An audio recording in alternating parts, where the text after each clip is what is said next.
La cirugía laparoscópica nos ha aportado mucho, tanto a los cirujanos como a nuestros pacientes, fundamentalmente en el posoperatorio y en su calidad de vida. Sin embargo, este vía de abordaje también nos trae un conjunto de complicaciones que tenemos que conocer. Una de ellas es la hernia en el sitio del trócar. Esta patología, que se consideraba al principio como poco frecuente, que apenas podía alcanzar entre el 1 o el 2%, en los últimos estudios ya se cifra que puede situarse entre el 30 y el 40%, y debemos de considerarlo que todavía está infravalorado, fundamentalmente porque los pacientes no tienen un buen seguimiento y porque la mayoría de ellos son asintomáticos, son indoloros. Si consideramos estas cifras y posiblemente el aumento cada vez más del número de laparoscopias que se realiza en cada centro, esta será una problemática que tendremos que solucionar en los años venideros. Hoy día se conocen ya en los últimos estudios qué factores se asocian fundamentalmente a este tipo de patología, a esta aparición de una hernia en el sitio del trócar. Hay factores que debemos de considerar clínicos, que fundamentalmente son los mismos que se han definido para la hernia incisional, y un conjunto de factores que se consideran técnicos. Entre los primeros están el sexo y la edad, por encima de 60 años, la obesidad, la diabetes, la malnutrición, la anemia, los tratamientos con corticoideos, en resumen, casi todos aquellos que se habían asociado y descubierto para la hernia incisional. Y son muy característicos los que se asocian como factores técnicos, fundamentalmente la utilización de un trócar de Hasson, el número y el tamaño de los trócares que se utilizan, cuando el número es por encima de 3, por ejemplo la cirugía de la obesidad o la cirugía del colon, cuando el tamaño es por encima de 10, pero también se han descrito este tipo de hernias hasta en los trócares de 2 y 5 milímetros, la localización fundamentalmente en la posición lateral, así como el tiempo cuando la cirugía dura más de 60 a 80 minutos, cuando se manipula mucho el trócar, en aquellas situaciones en las que es necesario sacarlo por la instrumentación 2 o 3 veces y se hacen falsas vías, o en la retirada del neumoperitoneo. Ya existen algunos autores que nos han aconsejado fundamentalmente que cuando aparezcan 2 o 3 de estos factores se debería de hacer una profilaxis de los trócares en ese paciente. Que es una patología y que trae consecuencias, lo podemos representar en esta diapositiva.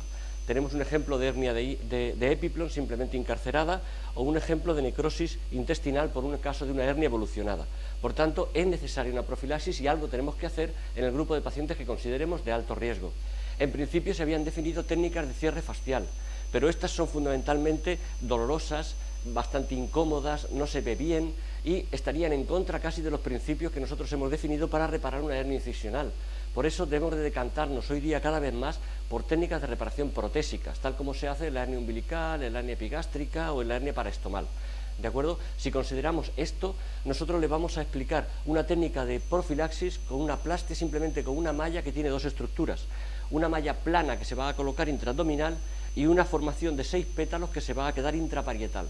Este tipo de reconstrucción tiene la ventaja de que utiliza los 2 mecanismos de rotura que tiene un trócar. Va a reconstruir a nivel intraparietal los 6 pétalos y va a dar la rotura o la brecha y va a reparar lo que es la rotura peritoneal con una malla intraabdominal. Por tanto, 2 mecanismos de reparación. La malla, por tanto, tiene que tener las características adecuadas para su uso en los 2 espacios, tanto a nivel de contacto con vísceras como a nivel de contacto con las estructuras aponeuróticas. La malla tiene que ser, por tanto, lo más biocompatible posible para que no produzca una irritación o algo que cambie el posoperatorio del paciente y nos cause problemas en el seguimiento, y que tenga un diseño y una composición adecuada. Por ello, es importante que la fijación de esta estructura sea siempre atraumática, para que no añadamos dolor al posoperatorio del enfermo. La fijación que nosotros le proponemos es una fijación atraumática con un pegamento, con un cianoacrilato. Aquí podemos ver, por ejemplo, la malla que nosotros estamos utilizando. Tiene, como comentábamos, una estructura completa y una estructura de 6 pétalos superficial para poder agarrarlos e introducirlos rápidamente en el mismo trócar. Al retirar el trócar, la malla se queda solapada directamente en contacto con el peritoneo, con la pared abdominal posterior, y se puede fijar, como les comentaba, con las 3 o 4 gotitas de pegamento. La estructura y la composición son muy características porque cada uno de ellos es distinto. Es una malla de bajo peso porque siempre es por debajo de 90, quiere decir que la irritación que produce, la inflamación, la migración son mínimas y por tanto la calidad del posoperatorio para el enfermo no se altera. La técnica que van a ver de introducción y de fijación es muy sencilla y muy característica. La malla se introduce por el mismo trócar elegido, ya sea de 10, ya sea de 12, evita por tanto la necesidad de manipular la malla como han hecho otros compañeros para cortarla, para seccionarla, para adaptarla al trócar, evita crear una falsa vía porque se introduce directamente por el trócar, no sacando el trócar y directamente por el canal, lo que quiere decir que no arrastra gérmenes, no se infecta en contacto con la piel y con los tejidos de la pared, y evita autotraumatismo añadido como hacen otras técnicas. Y las características de la fijación son lo que representa esta diapositiva. Nosotros utilizamos un pegamento, un cianoacrilato, por sus características de viscosidad y adhesión a la pared, que asegura el implante sin ningún tipo de traumatismo añadido, que es importante cuando estamos haciendo una medida de profilaxis, no de tratamiento. No toca la pared abdominal lesionada y provoca una mejor calidad en el posoperatorio del paciente. Lo que sí advertimos es que nunca se utilice algo que no sea un pegamento. Es decir, el Tisucol es un hemostático, pero nunca un fijador tisular. Las características del cianoacrilato o del adhesivo tisular sintético que nosotros utilizamos es fundamentalmente su pureza. Tiene un 98% del compuesto, lo que significa que tiene un máximo poder fijador del mercado. Tiene una viscosidad muy alta, por tanto no gotea, se puede aplicar aún en la bóveda abdominal sin que la gota caiga al peritoneo o a las vísceras. Es transparente, permite ver todos los tejidos y cómo se adhiere al peritoneo. La polimerización es muy rápida, lo que quiere decir que en menos de 10 segundos ya ha hecho su efecto, no tenemos que estar pendientes de nada ni perder el tiempo.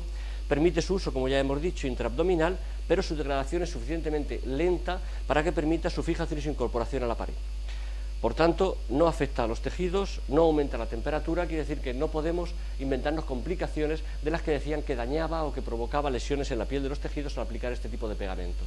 Y esto es lo que nosotros les recomendamos, simplemente una técnica de profilaxis con un sistema muy sencillo que únicamente aumenta el tiempo quirúrgico en unos 30-40 segundos y que no causa dolor en el posoperatorio.